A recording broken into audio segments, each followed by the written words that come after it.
자, 여러분, 우리는 지금 창세기의 거대 서사를 함께 살펴보고 있죠. 그리고 이 서사의 주제는요, 하나님 나라의 회복이었습니다. 하나님께서는 범죄, 아담의 범죄 이후 텅 비어버린 하나님의 나라를 회복하시겠다고 약속하셨고, 그 원대하고 영광스러운 계획은 아브라함이라는 바로 이 한 사람을 통해 본격적으로 시작되었죠. 그런데 그 일은요, 우리가 보기에는 너무나 더뎌 보였고 비효율적으로 보였으며 단번에 이루어지지 않았습니다. 하지만 믿음의 눈으로 보면 사실은 이 과정 자체가 하나님 나라의 회복임을 깨닫게 됩니다. 자, 여러분, 하나님께서는요, 한 사람을 자기의 백성으로 만들어 가길 원하세요.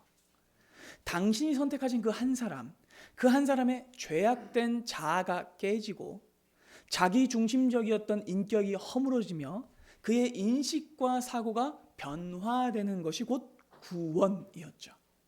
하나님께서는 바로 그것을 목적하셨고, 죄로 인해서 오염됐던 인간 전존재가 회복되고 정화되어 하나님의 형상이 회복되는 것에 집중하셨어요. 자, 하나님께서는요, 나라를 세우기 위해서 사람들을요, 제물로 쓰지 않으셨어요. 하나님은요, 국가 하나 세우자고 인간을 소모품으로 만들지 않으셨어요. 하나님께서 언제나 한 사람에게 집중하셨어요.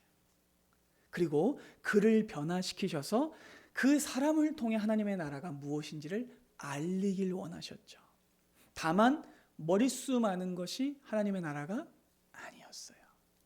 자, 그래서 하나님께서는요, 이 야곱 가정의 구성원 하나하나를 깊이 살피십니다. 그리고 그들을 세워가시죠. 그래서 그들을 하나님의 집으로 세워가기 위해서 먼저 그들의 고집을 꺾으시고 욕심과 자아와 불신앙을 허물어뜨리시는 거예요. 그래서 우리는 지난 시간 뭘 봤죠? 야곱이 허물어지고 레아가 허물어지고 라헬이 허물어져서 하나님께서 이 기초 철거 공사를 성실히 후에 수행하시는 장면을 봤습니다. 그리고 놀랍게도 그 과정 중에 하나님의 약속이 차근차근 또 성취되기도 했어요. 자, 비록 투기와 경쟁으로 이루어진 출산이었지만 야곱은 무려 아들만 몇 명을 낳았죠? 11명, 지금까지는요. 정말로 하나님께서 아브라함에게 약속하신 말씀이 이루어지고 있는 거예요. 왜냐? 이스라엘이라는 나라의 기초 구성원이 딱 생긴 거잖아요. 그렇죠? 정말로 한 민족이 태동하고 있어요. 그러니까 하나님의 나라가 세워지고 있는 거예요. 자, 그런데 여러분, 그 일이 아직은 멀게 보여요. 왜냐하면 야곱 가정이 머물고 있는 것이 지금 어디예요? 하란이잖아요. 그들은 약속의 땅에 있지 않아요. 자, 여러분, 하나님의 나라는 어디에 세워져야 되죠? 지금 가나안에 세워져야 되는 거예요. 근데 아직 그들은 하란 땅에 있어요. 뿐만 아니라 가장이라고 하는 야곱이 자유인의 신분이 아니에요. 그렇죠? 노비입니다. 거의 노예의 모습으로 붙잡혀 있어요. 그러니까 그들의 모든 식솔들까지 악한 고용주 라반에게 사로잡혀 있는 거예요. 고단한 삶을 살고 있어요. 그래서 야곱은요, 식구들은 많았는데 자기 집에는 정작 아무것도 없는 거예요. 지난 14년간 여러분 생각해 보세요. 야곱의 가정은요, 허물어지긴 했어요. 그렇죠? 근데 채워진 것은 아직 하나도 없어요.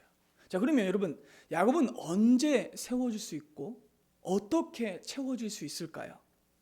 놀랍게도 오늘 본문의 사건은요, 지난 14년간의 허물어짐의 시간을 지났던 야곱이 이제 드디어 채워짐을 경험하는 장면이 등장합니다.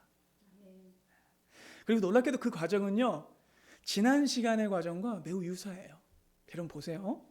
라헬이 자기의 방법을 다 포기했을 때, 그때 하나님이 생명을 주셨죠.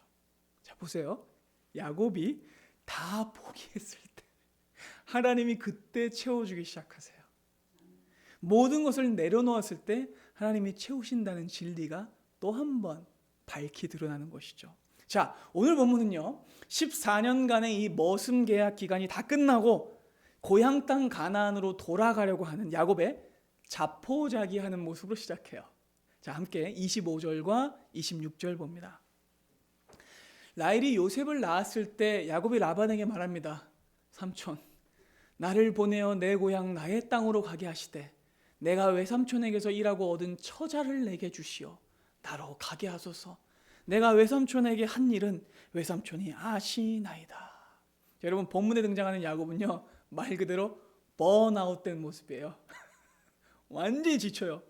눈에 띄는 소득 없이 품삯 한 번 받지 못하고 죽어라 일한 14년이 지났습니다. 말 그대로 야곱은요, 탈탈 털렸어요. 그래서 겨우겨우 입을 열어서 악독 고용주 라반에게 말합니다. 이제는 고향으로 가고 싶습니다. 여러분, 야곱은요, 왜 떠나려는 걸까요? 제일 먼저 지친 겁니다. 이 집에서 오랫동안 혹사당했고 등골이 빠지도록 일만 했어요. 근데 여러분, 야곱의 말투에는요, 매우 깊은 회한과 피로, 기진함이 가득 담겨 있어요. 야곱은요, 이 하란과 외삼촌 라반의 집을 징글징글하게 생각해요. 그리고 여기에 또 놀라운 하나님의 섭리가 숨어 있어요. 그럼 만약 야곱이 이 외삼촌의 집과 하란을 안락하게 느꼈다면 그 문제예요. 그렇죠? 그러면 약속의 땅인 가나안으로 돌아가려고 하지 않았을 거기 때문이죠. 그래서 실은 이 사실마저 은혜가 되는 거예요. 여러분, 하나님께서는요, 야곱이 이 땅에 정들지 못하게 하세요. 그래서 어디를 바라보게 하세요? 약속의 땅을. 여러분, 우리도 인생을 살아가면서 완전히 지칠 때가 있어요. 아무런 희망도 없고 완전히 무너져서 이 땅을 막 떠나고 싶을 때가 있어요. 그렇죠? 포기하고 싶을 때가 있습니다. 그런데 놀랍게도 그 마음은요, 성도에게 하나님 나라를 소망하게 하는 이유가 됩니다. 놀랍지 않으세요? 그러니까 절망이 다만 절망이 아닌 거예요. 이 땅에서의 환난과 고난은요, 그렇게 장차 올 하나님의 나라를 기대하게 하는 믿음을 오히려 주는 거예요. 그러니까 여러분, 성도에게는요, 절대로 낙심과 절망이 그냥 아무런 의미가 없는 것이 아니죠. 자, 야곱은요, 그렇게 고향 땅 가나안으로 돌아가려고 하는데 야곱이 이렇게 말하죠. 내 고향, 나의 땅, 글로 돌아가겠습니다라고 말하죠. 그리고 이 말은요, 원어적인 모습으로 어떤 뜻이냐면 내가 있어야 할 곳이라는 뜻입니다. 그러니까 자기가 있어야 할 곳은 여기가 아니고 어디예요? 약속의 땅이라는 거죠. 야곱은요, 자신이 있어야 할 땅인 언약의 땅으로 돌아가야만 한다라고 말합니다. 그리고 실제로 야곱은 이제는 떠나도 되는 시간이에요. 왜요? 계약 기간 만료. 그렇죠? 그러면 야곱이 이 말을 꺼낼 때가 누구를 낳았을 때라고 성경이 말씀하죠? 네, 요셉을 낳았을 때라고 말씀하죠. 여러분, 이게 기막힌 거예요. 그러니까 요셉을 낳았을 때가 이 14년의 끝자락이었다는 얘기예요. 그 말인즉슨 하나님께서 이 시간에 맞춰서 요셉을 태어나게 하신 거예요. 바로 이 지점에서 하나님께서 라헬의 출산을 늦추신 이유가 드러나는 거죠. 여러분, 만약에 라헬이 요셉을 일찍 낳았다면, 1년 만에 낳았다면 이 14년이 어떻게 흘러갔을까요? 별 의미 없이 흘러갔을 거예요. 아무것도 바뀌지 않았을 거예요. 그렇죠? 레아는 하나님을 만나지 못했을 겁니다. 라헬도 그 콧대 높은 콧대가 꺾어지지 않았을 거예요. 하나님을 찾지 않았을 겁니다. 똑같아요. 야곱도 낮아지지 않았을 겁니다. 왜? 생명을 자기 마음대로 할 수 있으니까. 근데 여러분, 24년간의 기다림 끝에 요셉을 낳았기 때문에 이 세 사람 모두가 하나님의 이름을 부르게 됐어요. 하나님이 생명의 주인 되심을 깨닫게 됐어요. 자기의 방법과 뜻을 내려놓게 됐어요. 하나님께서는 이 14년을요, 꽉꽉 채우시고 한치의 남김없이 빼곡하게 사용하셔서 야곱과 레아와 라헬 모두를 텅 비게 만드셨어요. 그들의 욕심과 자아를 모두 쏟아버리셨어요. 하나님의 시간 속에 묶어두신 거죠. 그러니까 하나님께서는요, 야곱이 스스로 돌아갈 타이밍을 정하지 못하게 하시기 위해서 그의 결혼과 출산을 이끄신 거예요. 7년으로는 안 되는 거죠. 그래서 14년인 겁니다. 하나님께서는 그 시간 동안 야곱을요, 묶어두셨어요.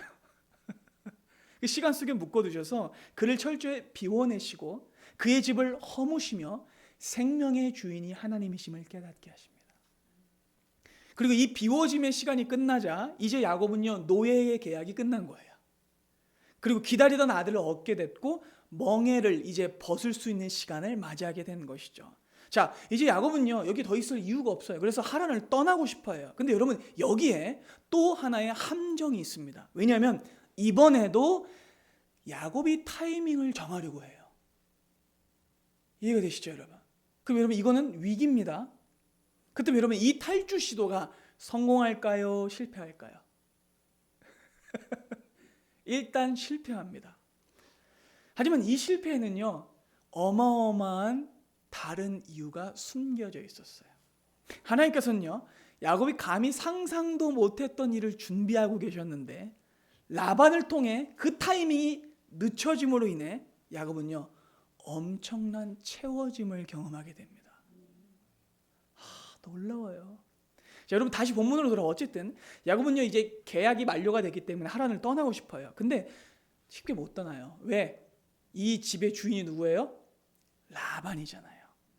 여전히 주도권을 라반이 딱 움켜쥐고 있어요. 그 야곱은요, 그걸 알고 여기서 자기가 자기의 목적과 뜻대로 절대로 탈출할 수 없다는 걸 알아요. 그래서 뭐라고 간청하냐면 처자식만 데려갈 수 있게 해달라. 내 빈손으로 나가도 좋다. 그러니까 얼마나 울면서 구걸하든지 말하는지 알겠죠, 여러분. 근데 여러분, 참으로 신기한 게요, 여기서 나를 보내주십시오라는 말이 원어로 뭐냐면 석방하다라는 말이에요. 놀랍죠. 그리고 여러분, 혹시 눈치채셨는지 모르겠지만 야곱이 하란을 떠나려 가는 이 모든 과정은요, 400년 뒤에 있을 출애굽 과정과 매우 유사합니다. 이 같은 평행 지점은 앞으로도 계속 등장해요. 자, 여러분, 야곱은요, 라반에게 나를 풀어주십시오, 나를 속박을 풀어주십시오 라고 말하는데 라반은 만만한 사람이 아니에요. 마치 요셉이 아니라 마치 모세의 요청을 거듭해서 거절하는 바로처럼 야곱을 붙들고 절대 안 놔주려고 해요. 자, 27절과 28절을 보겠습니다. 라반이 그에게 이르되 여호와께서 너로 말미암아 내게 복 주신 줄을 내가 깨달았노니 네가 나를 사랑스럽게 여기거든 그대로 있으라. 또 이르되 내 품삯을 정하라. 내가 그것을 주리라. 야, 이제까지 한 번도 이렇게 말해본 적 없죠. 근데 네가 나를 사랑스럽게 여기거든 있어라, 이렇게 얘기하죠. 징글징글 맞아요. 라반은요, 아주 좋은 말로 감언이설로 야곱을 잡아두려고 해요. 원하는 품삯을 말하면 내가 원하는 대로 주겠다라고 말하면서 야곱을 떠나지 못하게 합니다. 여러분, 왜일까요? 가장 먼저는 야곱이 떠나면 노동력 손실이 생기기 때문이에요. 자, 여러분, 지금 야곱이 거느리고 있는 식솔들을 한번 세볼까요? 야곱 한 사람의 아내가 넷이죠. 그리고 지금 딸인 디나하고 전부 다 합치면 17명이에요. 그리고 여러분, 일반적으로 결혼 지참금을 주는 이유가 뭐였냐면 결혼 지참금을 주면 당시에 집안에서 가사 일을 하던 여자를 데려가기 때문에 그 빈 노동력을 채워주기 위해서 주는 거예요. 근데 지금 야곱은요, 이 집안에 갇혀 있으면서 아내들이 전부 다 집안에서 일을 하고 있어요. 그러니까 라반은요, 어떤 것도 지금까지 마이너스가 하나도 없었어요. 그렇죠? 그리고 처자식 다 합쳐서 17명이에요. 그 중에 걸음마 아직 안 뗀 애들 빼더라도 라반은 이들 모두를 가사노동의 일원으로 사용했을 겁니다. 그래서 보내기 싫은 거죠. 그러니까 걷기만 하면은 너 나가서 뭐 해, 이렇게 하는 거예요. 여러분, 애굽왕 바로가 왜 히브리 백성들을 놓아주기를 꺼려했습니까? 노동력 상실 때문에 그래요. 그들은 엄청난 대규모 공사를 하고 있었죠. 근데 그 공사가 일어날 때 이 노동력은요, 공짜였거든요. 히브리 노예들이. 이 노동력이 통째로 비워버리면 안 되니까 어떻게든 이 바로는 히브리 백성들을 놓아주기를 원하지 않았던 거죠. 자, 라반도 똑같습니다. 라반도 이 노동력을 자기가 아끼기 위해서 안 놓아주려고 하는 거죠. 두 번째 이유가 있습니다. 두 번째 이유는 야곱이 엄청난 복덩이였기 때문입니다. 여러분, 라반은요, 야곱을 붙들어주기 위해서 이렇게 얘기하죠. 여호와께서 너로 말미암아 나에게 복을 주셨다라고 말하죠. 그리고 이건 실제로 사실이었어요. 라반의 만류에 대한 야곱의 대답을 한번 보실까요? 29절부터 보겠습니다. 야곱이 그에게 이르되 내가 어떻게 외삼촌을 어떻게 섬겼는지 어떻게 외삼촌의 가죽을 쳤는지 외삼촌이 아시나이다. 내가 오기 전에는 외삼촌의 소유가 적더니 번성하여 때를 이루었으니 내 발이 이르는 곳마다 여호와께서 외삼촌에게 복을 주셨나이다. 그러나 나는 언제나 내 집을 세우리이까. 여러분 정말로 라반은요 원래 야곱이 오기 전까지는요 별 볼 일 없는 사람이었어요. 변변하지 못한 재산을 가지고 있었고 그의 인생은요 형통함과는 거리가 멀었어요. 그가 기르는 가축들은요 새끼를 잘 베지 못했고 재산은 좀처럼 늘어나지 않았어요. 그런데 그랬던 라반의 집에 엄청난 변화와 폭발적인 재산 증식이 일어납니다. 언제부터였을까요? 야곱이 온 이후부터. 야곱이 라반의 집에 들어온 이후부터 엄청난 축복이 임하기 시작해요. 야곱이 손 대는 데마다 형통해요. 야곱의 발이 가는 데마다 여호와께서 복을 주셔요. 그리고 이후에 여러분 나오겠지만 요셉이 형통함의 복을 받았던 이유가 이것 때문이에요. 그러니까 언약 자손들의 특권인 거예요. 가는 곳마다 형통해지는 것. 이 은혜가 여러분들에게 있기를 소망합니다. 여러분 야곱은 말 그대로 하나님의 축복의 전달자였어요. 여러분 아브라함의 그 약속 기억하시죠? 너는 복이 될지라. 세상의 모든 족속이 너로 말미암아 복을 얻을 것이라. 기억하시죠? 말 그대로 야곱이 머무는 곳마다 이제 복이 임했던 거죠. 그래서 라반은요 절대로 야곱을 놓아주고 싶지 않았어요. 그런데 여러분 아이러니하게도 라반의 집은 막 크게 가는데 야곱은요 아무것도 없어요. 그러니까 남 좋은 일만 하는 거죠. 그래서 야곱이 거의 울면서 이렇게 말하는 거예요. 나는 언제쯤 내 집을 세울 수 있습니까? 그리고 여기서 집이라는 주제가 또 등장하죠. 그리고 실제로 라반이 이렇게 착취하는 이상 야곱은요 정말로 집을 세울 수가 없어요. 야곱은 이 사실에 자괴감과 박탈감을 느끼고는 이제 더 이상 못하겠다. 나 이제 여기 떠나겠습니다. 라고 말합니다.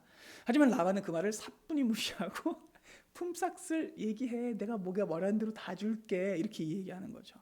이번에도 뱀처럼 간사한 말을 던지면서 품삯을 네가 정하라 라고 말합니다. 여러분 이 말에 담긴 의도가 얼마나 무시무시하고 간사한지 아시죠? 많이 부르면 면박 줄 겁니다. 적게 부르면 더 깎을 거예요. 그렇게 라반은요 덫을 또 탁 놓고 기다리는 거예요. 지난번처럼 똑같이 라반은 끝까지 야곱을 이용해 먹으려고 하죠. 근데 그러자 야곱이 이제 대답을 하는데요. 야곱이 이해할 수 없는 요구를 합니다. 31절부터 볼까요? 라반이 이르되 야 내가 무엇으로 줄까? 말만 해. 야곱이 말하죠. 외삼촌이 내게 아무것도 주시지 않아도 이것만 해주시면 제가 외삼촌의 양떼를 계속 먹이고 지킬게요. 오늘 내가 외삼촌의 양떼에 두루 다니면서 그 양 중에 아롱진 것, 점 있는 것, 검은 것을 가려내고 염소 중에 점 있는 것과 아롱진 것을 가려낼 텐데 이걸 나에게 품삯으로 주세요. 나중에 외삼촌께서 오셔서 내 품삯을 조사하실 때 내가 의롭다는 것이 드러날 겁니다. 혹시 내가 가진 것들 중에 아롱지지거나 점이 없는 것이거나 검지 않은 것이 있다면 그걸 내가 다 도둑질했다고 인정하십시오. 그 얘기하는 거예요. 자, 그래서 두 번째 계약이 체결됩니다. 야곱은 자기에게 너무나 불리하고 라반에게만 유리한 조건을 제시합니다. 야곱은요 외삼촌이 가지고 있는 양과 염소 중에 점 있고 아롱진 것만 달라고 해요. 여러분 이건요 제일 상품성 떨어지고 안 좋은 것들이에요. 양과 염소는요 대부분이 단색이에요. 양은 대부분이 하얗고 염소는 검거나 짙은 갈색입니다. 단색으로 되어 있어요. 점 있고 아롱진 거는 매우 드뭅니다. 왜냐하면 이것들이 열성이기 때문이에요. 점 있거나 아롱진 것들은요 열성이기 때문에 태어나다가 죽기도 많이 하고 태생적으로 약해서 자라나다가 죽는 경우도 많았어요. 뿐만 아니라 여러분 유전 법칙에 의해서 열성종자인 점박이 양과 염소가 태어날 확률은요 앞으로도 적어요. 여러분 우성 유전자와 열성 유전자가 결합할 때 드러나는 네 가지 경우 생물 시간에 배우셨죠? 자, 그들은 경험적으로 알고 있었어요. 자, 우성과 우성이 만납니다. 뭐가 나옵니까? 우성이 나와요. 자, 우성과 열성이 나옵니다. 만납니다. 누가 나와요? 우성이 나와요. 열성과 우성이 만납니다. 뭐가 나와요? 우성이 나와요. 열성과 열성이 만날 때만 열성이 나와요. 그러니까 일반적으로 봐도 수치로 계산해도 우성이 나올 가능성이 4분의 3, 열성이 나올 가능성은 4분의 1. 근데 그마저도 나타가 죽거나 약해서 지내다가 죽거나 할 거예요. 근데 야곱은 그런 열성 종자만 달라는 거예요. 상품성 없고 약한 것들, 생식 능력이 약한 것들만 잘라고 해요. 그러니까 야곱은요 거의 이 말을 하고 있는 거야. 나 그냥 됐고 안 줘도 되니까 저 그냥 갈래요. 이 말을, 이 거래를 통해서 말하고 있는 거죠. 자, 어쨌든 라반에게는 이건 뭐예요? 꿀이죠.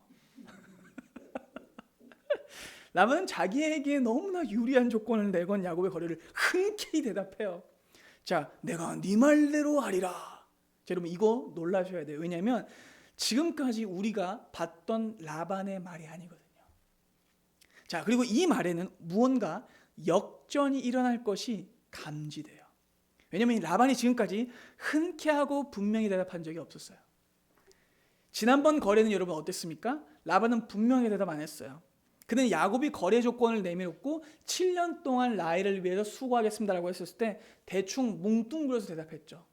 뭐 다른 사람한테 주는 것보단 그게 낫겠네. 그럼 이게 대답입니까? 대답이 아니죠.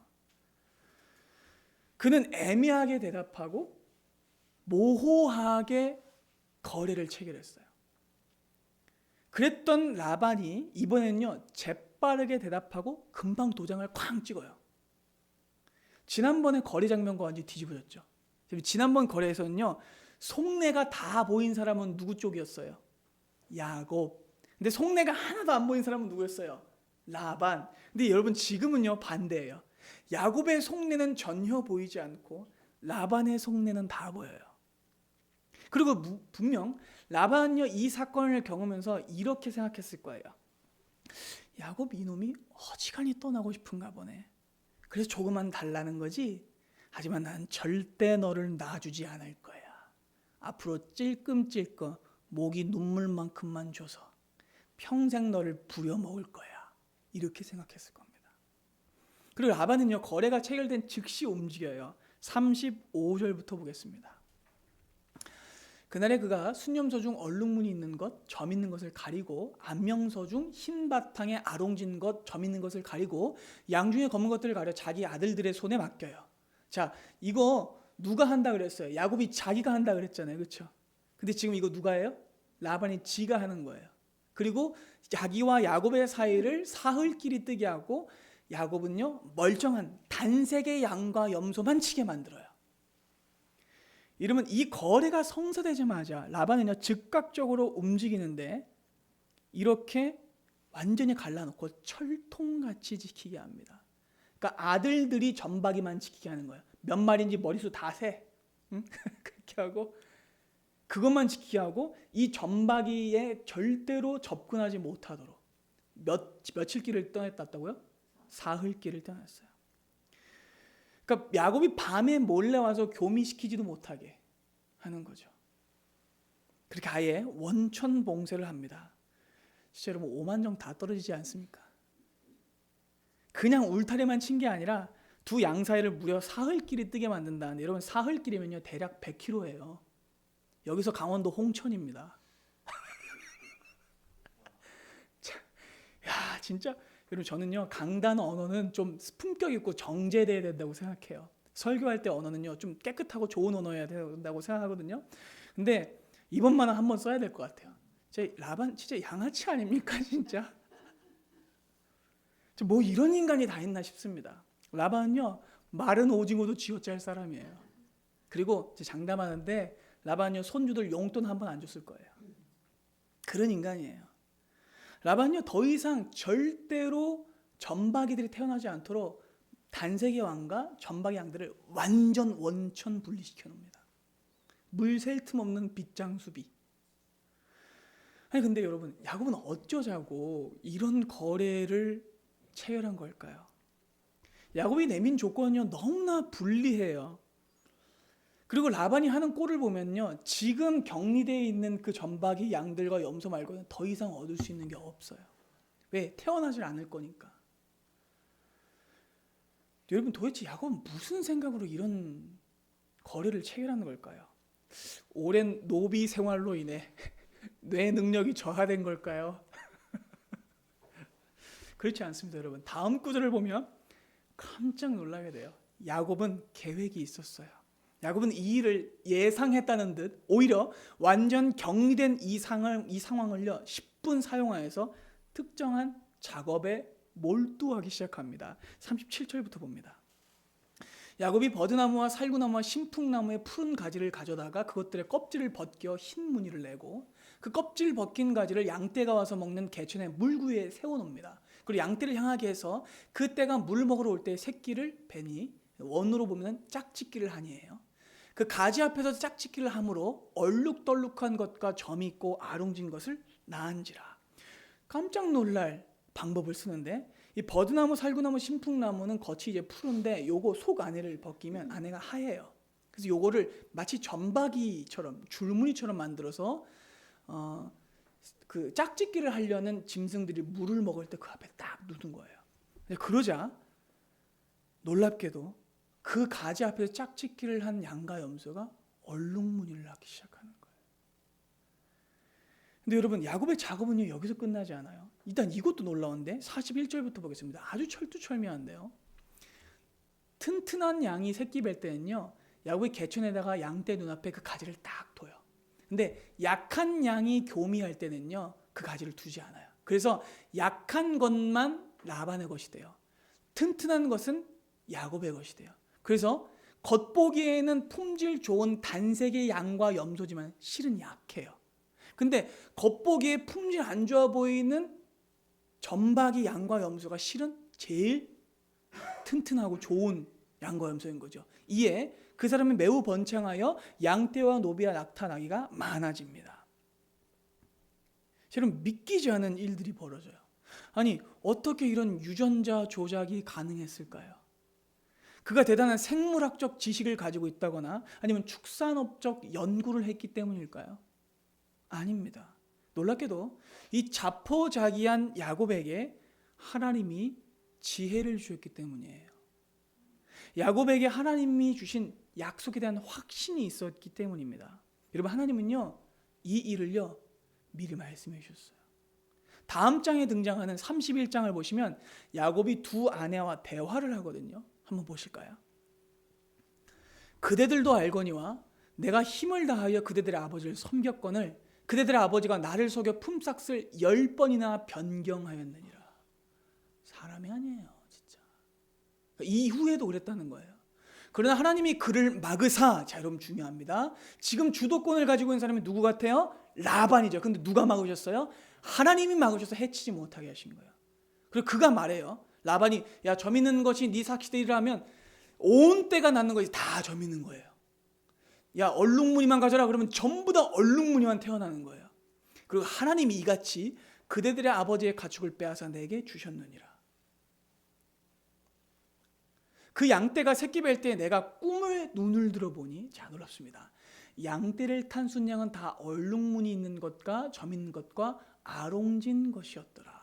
꿈이 하나님의 사자가 나에게 말씀하시기를 야곱아 하기로 네 제가 여기 있습니다.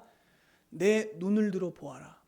양떼를 탄 순양은 교미한 순양은 다 얼룩무늬 있는 것, 새끼 낳는 것은 전부 다 점 있는 것과 아롱진 것이니라. 라반이 너에게 행한 일을 내가 다 보았노라. 깜짝 놀랄 내막이 밝혀집니다. 이 모든 일은요 하나님이 미리 알려주신 거예요. 야곱이 전박이 양과 염소를 많이 얻게 된 이유는요 야곱이 대단한 유전자 조작 능력이 있었기 때문이 아니에요. 주술적 능력이 있었기 때문이 아닙니다. 그 막대 스틱에 대단한 능력이 있었기 때문이 아니었어요. 야곱이 이 많은 것들을 얻게 된 이유는 하나님이 모든 것을 보셨기 때문이에요. 여러분 놀랍죠? 레아의 고통을 들으시고 보신 하나님, 기억나세요? 라헬의 기도를 들으신 하나님이 야곱이 고통받는 것을 보셨어요. 그 주제가 지금 이어지고 있는 겁니다. 하나님이 그리고 갚아주셨기 때문에 야곱의 수많은 양과 염소와 생명을 얻게 된 거예요. 그리고 그 약속은 말씀을 믿은 야곱, 그 믿음을 통해서 드러났어요. 하나님이 돌아보셨고 그에게 계시하셨으며 그 약속을 믿었기 때문에 야곱은 거부가 되는 거예요. 여러분, 하나님께서 이 일을 위해서 얼마나 치밀하고 신묘하게 이 모든 일을 계획해 오셨는지 여러분 보세요. 지난 14년간요, 이 시간은 의미 없는 시간이 아니었어요. 이 시간은요, 야곱의 믿음이 만들어진 시간입니다. 그 믿음은 무엇이었냐면 하나님만이 생명의 주인이시라는 믿음입니다. 14년의 기간 동안 야곱이 깨달은 건요, 이거 딱 하나예요.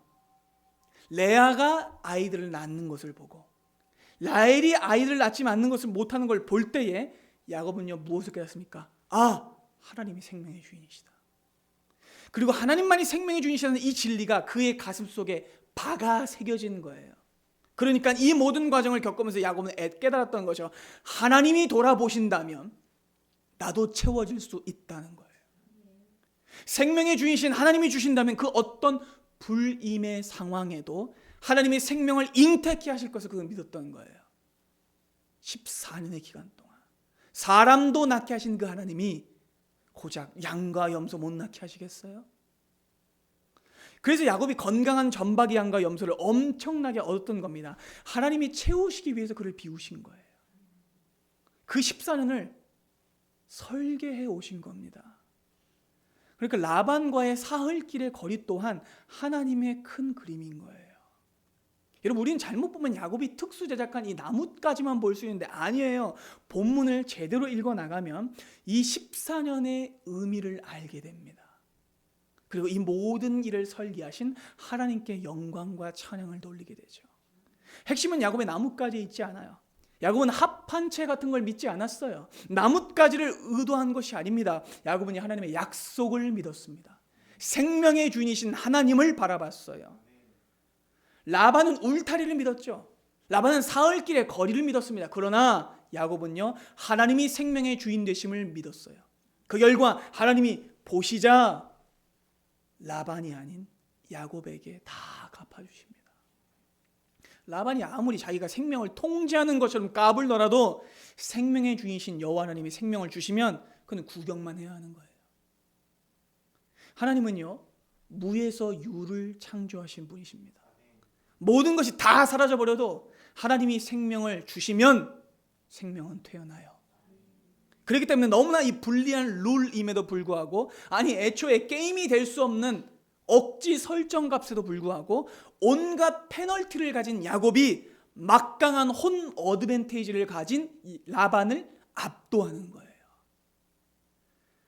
처음 야곱의 제안을 들었을 때 라반은 쾌재를 불렀을 거예요. 저놈이 이번에도 나한테도 걸려들었군. 난 너에게 쩔뚝이는 양 한 마리도 안 줄 거야 라고 생각했을 거예요. 근데 라반은요, 철저히 야곱에게 능욕당합니다. 아니, 더 분명히 말해볼까요? 라반은요, 하나님께 압도당합니다. 결국 하나님께서는 하나님이 아니고 자기 꾀만 맹신하던 라반을 자기 같은 것들만 얻게 하세요. 자, 무슨 뜻입니까? 겉은 희고 번지르르해요. 근데 약해요. 여러분, 여기서 진짜 재밌는 언어 유희가 원문에 있거든요. 라반이란 말이 희다라는 말과 아주 발음이 유사해요. 그러니까 흰 건 가져가는데 다 그게 어떤 거예요? 약한 거. 근데 야곱이라는 이름에 아카드라는 야곱, 아카드라는 약간 비슷한 발음이 있거든요. 이 발음이 얼룩문이라는 거거든요. 그러니까 야곱이 얼룩문이지만 강한 건 다 가져가요. 여기서 이 언어 유희를 통해서 이 두 사람의 운명이 갈라지고 있다는 게 드러나죠. 그러니까 하나님을 믿은 야곱만 좋은 걸 얻게 돼요. 겉보기에는 다소 투박하고 점이 있어 보이지만 실은 제일 튼튼한 게 뭐예요? 야곱, 전박이인 거죠. 그리고 이것이 바로 믿는 자와 믿지 않는 자의 차이죠. 라반이 추구하는 건 뭡니까? 껍데기, 번지르르한 겉, 틀, 외형. 반면 야곱이 추구하는 건 뭡니까? 내용물이에요. 하나님의 나라이고 약속이에요. 그리고 바로 이 지점에서 탄성이 터져 나오는 거죠. 왜냐하면 야곱도 원래는 라반처럼 겉만 보기 좋은 것, 그걸 원했던 사람이었거든요. 그러나 야곱은요, 하나님이 친히 설계하신 14년을 지나면서 진짜 중요한 것을 보는 영적인 눈을 얻게 됩니다. 그는 외모가 아닌 중심을 보게 돼요. 그러니까 여러분, 사실은요, 이 아롱진 양, 점박이 양은요, 야곱을 상징하는 거예요. 세상에서 잘나 보이고 싶었던 야곱, 희고 검고 매끈해 보이고 싶었던 야곱은요, 형처럼 매끈한 단색의 인물이 되고 싶었어요. 그래서 야곱은요, 아롱지고 점 있는 자기의 모습은 긍정하지 못하고 형처럼 되려고 했어요. 형을 흉내냈죠. 그래서 뭘로 위장했어요? 매끈한 염소털로 자기를 위장해서 형을 흉내냈죠. 그런데 그랬던 야곱이, 겉모습만 치중했던 야곱이 이제 긴 인고의 시간을 지나 자기의 모습을 긍정하게 되는 거예요. 아, 나는 점 있고 아롱진 것이지만 별 볼 일 없는 사람이지만 실은 하나님의 축복을 가진 강한, 진짜 강한 자로구나. 그걸 깨닫게 되는 거예요. 너무나도 놀라운 진리입니다, 여러분. 외모가 아닌 중심을 보신다는 이 구원의 진리는 성경 안에 가득가득 담겨 있어요. 그럼 또 놀라운 건 뭐냐면 모세가 받은 성막 설계도에도 이 진리가 담겨 있어요. 여러분, 성막의 표면이 뭔지 아세요? 성막의 표면은요, 아주 어두운 색의 해달 가죽이에요. 그러니까 겉으로 봤을 때 저거는 성전이 아니에요. 아주 겉보기에 초라해 보입니다. 겉으로 봐서는 어디에도 성막 같은 모습이 없어요. 그러니까 여러분, 이게 바로 성막과 이방 신전의 차이점이에요. 이방 신전은요, 외모가 화려합니다. 대단히 빛과 번쩍해요. 겉을 온갖 상아와 금과 은으로 도배를 했죠. 근데 타종교의 신전은요, 겉은 엄청나게 화려한데 안으로 들어가면 거기는 뭐밖에 없어요? 비록 금칠을 했지만 우상밖에 없어요. 죽은 것, 생명 없는 것밖에 없어요. 그런데 여러분, 겉은 아주 시꺼먼 해달 가죽으로 되어 있지만 성막의 안은 어떤지 아세요? 황금으로 가득합니다. 그 안에는요, 성소가 있고 지성소가 있고 떡상이 있고 등대가 있고 분향단이 있으며 하나님의 언약궤가 있습니다. 그리고 그 안에는 하나님의 임재의 장소인 속죄소가 있어요. 그 안에는 하나님의 임재가 있습니다. 우리 주 예수께서도 이런 외형을 가지고 계셨어요. 겉보습은 너무나 초라하셨어요. 고운 모양도 없고 풍채도 없고 흠모할 만한 어떤 모양도 없으셨죠. 그러나 예수 안에는 생명이 숨겨져 있었습니다. 우리는 오늘 이 사건 안에서 큰 위로와 힘을 얻게 돼요. 세상 사람들은 지금도 여전히 외모만 봐요. 화려한 것, 흰 것, 매끈한 것. 그러나 그것들을 쫓을 때 하나님만은 중심을 보십니다. 그리고 하나님을 사랑하고 그 말씀에 순종하는 자들을 살펴보세요. 사랑하는 여러분, 이 은혜가 여러분들에게 있기를 소망합니다. 여러분들은 중심이 하나님을 향해야 됩니다. 단지 겉모습만 중요시하고 속여 빼앗기만 했던 라반은요, 자기에게 결국 넘어가 버리고 말아요. 시편 7편 한번 볼까요? 함께 했습니다. 그가 웅덩이를 파 만들며 제가 만든 함정에 빠졌도다. 그럼 결국 누가 이기세요? 하나님이 이기십니다. 라반의 술책이 이기는 것이 아니라, 기득권자의 계략이 먹히는 것이 아니라, 교활한 자의 꼼수가 성공하는 것이 아니라 하나님의 약속이 이깁니다. 그리고 이것이 바로 성경이 지금 우리에게 가르치는 진리입니다. 강한 자를 하나님은 부끄럽게 하세요. 하나님은 약한 자를 들어 승리하게 하세요. 이 은혜를 고린도전서 1장은 이렇게 말씀합니다. 그러나 하나님께서 세상에 미련한 것들을 택하사 지혜 있는 자들을 부끄럽게 하려 하시고 세상의 약한 자들을 택하사 강한 것들을 부끄럽게 하려 하시며 하나님께서 세상에 천한 것들과 멸시받는 것들과 없는 것들을 택하사 있는 것들을 패하려 하시라니. 왜요? 이는 아무 육체도 하나님 앞에서 자랑하지 못하게 하려 하심이라. 여러분, 하나님의 특기가 뭡니까? 역전입니다. 이 역전의 결과를 보세요. 처음 상황은 라반이 주도하고 있는 것처럼 보였어요.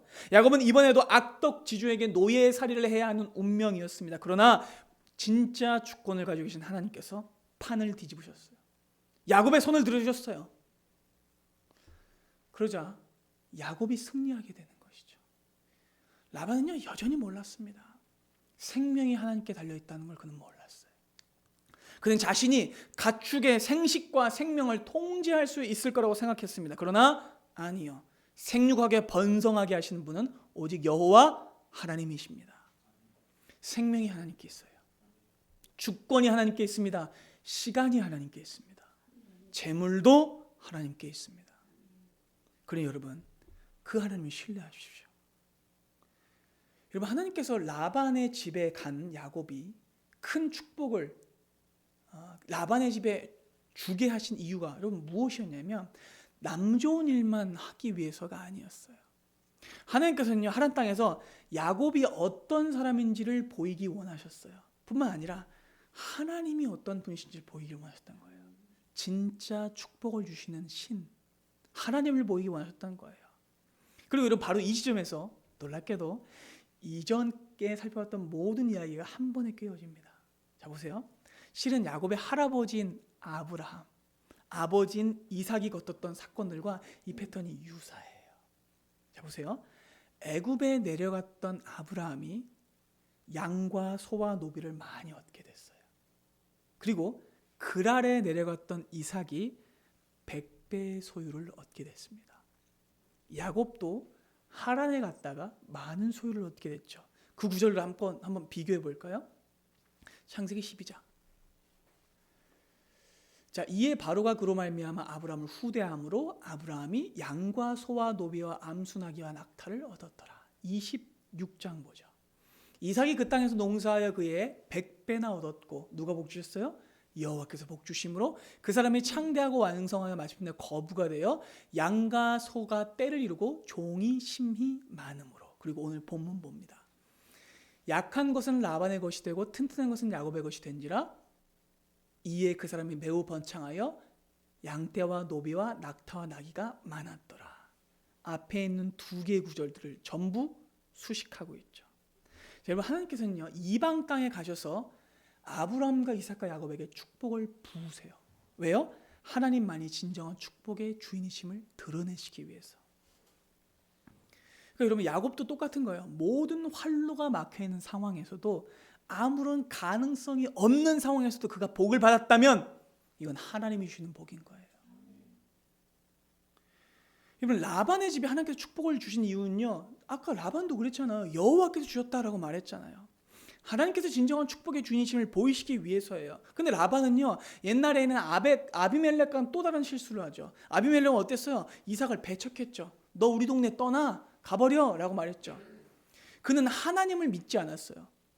그가 정말 이 메시지를 제대로 읽었다면 이삭 씨 당신이 믿는 신이 누굽니까? 저도 그 신을 믿고 싶습니다 라고 했어야 됐죠. 그렇죠? 근데 아비멜렉은 어떻게 해요? 배척하죠. 자, 유형은 다르지만 라반도 똑같아요. 메시지를 읽지를 못해요. 하나님은 야곱을 통해 복 주심으로써 야곱의 하나님이 진정한 하나님이시라는 걸 보이시는데 라반은요 하나님을 바라보지 않고 야곱을 이용만 하려고 해요. 똑같습니다. 다를 거 없어요. 그래서 하나님께서 이 배은망덕한 라반을 혼을 내시는 거예요. 그래서 하나님이 친히 지금까지 다시 결제를 하십니다. 라반이 아닌 야곱에게 정당한 임금을 물어주시는 거예요. 그리고 바로 이 지점에서 출애굽의 모형이 또 등장합니다. 자, 여러분 출애굽기 3장을 볼까요? 이스라엘 백성들이 노비로 살면서 한 푼도 못 받았죠. 근데 하나님께서 뭐라고 말씀하세요? 내가 애굽 사람으로 이 백성에게 은혜를 입히게 할지라 너희가 나갈 때에 빈손으로 가지 아니하리라. 엄청난 금은 보화를 갖게 될 것이다. 그리고 이것은 너희들이 일한 정당한 대가다 라고 말씀하세요. 그러면 악덕지주 라반이 야곱에게 쌀 한 톨 주지 않으려고 할 때 하나님이 싹 거두셔서 야곱에게 주십니다. 하나님이 재분배하시면 악인의 소유는 순식간에 날아가 버려요.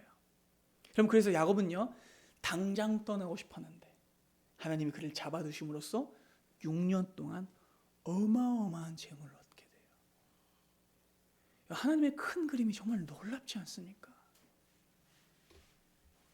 여러분 이 6년간의 시간은요 지난 14년간의 비워짐의 시간이 끝나고 채워지는 시간이었던 거예요.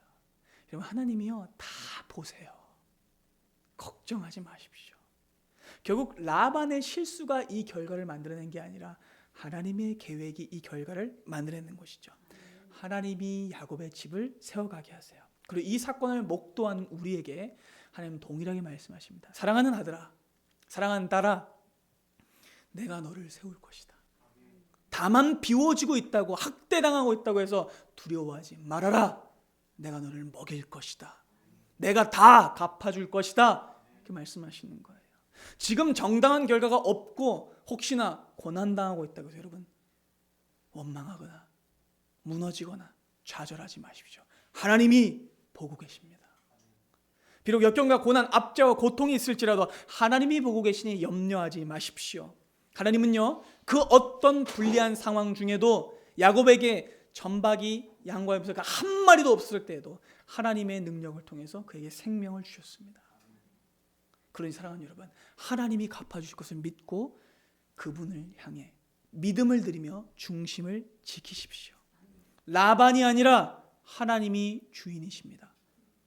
모든 것의 주인이십니다. 생명의 주인이시고 시간의 주인이시고 물질의 주인이시고 모든 세상에 있는 것들이 다 주인이 되십니다. 그 하나님께서 야곱을 세우셨던 것처럼, 야곱을 채우셨던 것처럼 여러분들의 삶을 세우고 채우실 것을 믿습니다. 여러분, 우리 시편 127편 말씀 다시 한번 고백할까요? 이 고백 우리 한번 드린 적이 있는데 함께 고백합니다. 여호와께서 집을 세우지 아니하시면 세우는 자의 수고가 헛되며 여호와께서 성을 지키지 아니하시면 파수꾼에 깨어 있음이 헛되도다. 너희가 일찍 일어나고 늦게 누우며 수고의 떡을 먹음이 헛되도다. 하나님께서 세우시면 다 세워질 겁니다. 그러나 하나님이 세우지 않으시면 다 잃어버릴 거예요. 그러니 하나님을 신뢰하십시오. 사랑하는 여러분, 혹시나 염려하고 계십니까? 결혼, 가정, 자식 생산, 재산, 시간, 관계, 또 이런 무언가를 고민하고 힘들어하고 염려하실 겁니다. 그러나 여러분, 이 사실을 잊지 마십시오. 하나님만이 모든 것의 주인이십니다. 하나님만이 세우십니다. 그러니 이 하나님을 믿고 새로운 한 주도 믿음으로 살아가며 모든 것의 주인이신 여호와 하나님을 신뢰하며 살아가는 믿음으로만 꽉꽉 채워진 신뢰의 한 주와 이 시간을 내기를 소망합니다. 기도하겠습니다.